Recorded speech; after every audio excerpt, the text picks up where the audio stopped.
Hello, in this video I want to show you how to take a selfie with Nokia X10. And to do this, first let's open up the camera. Right here we want to change to the front camera.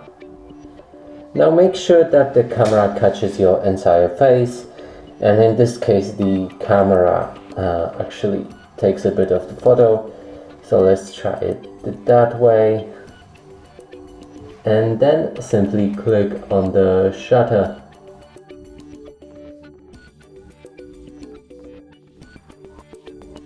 Now let's check out these photos.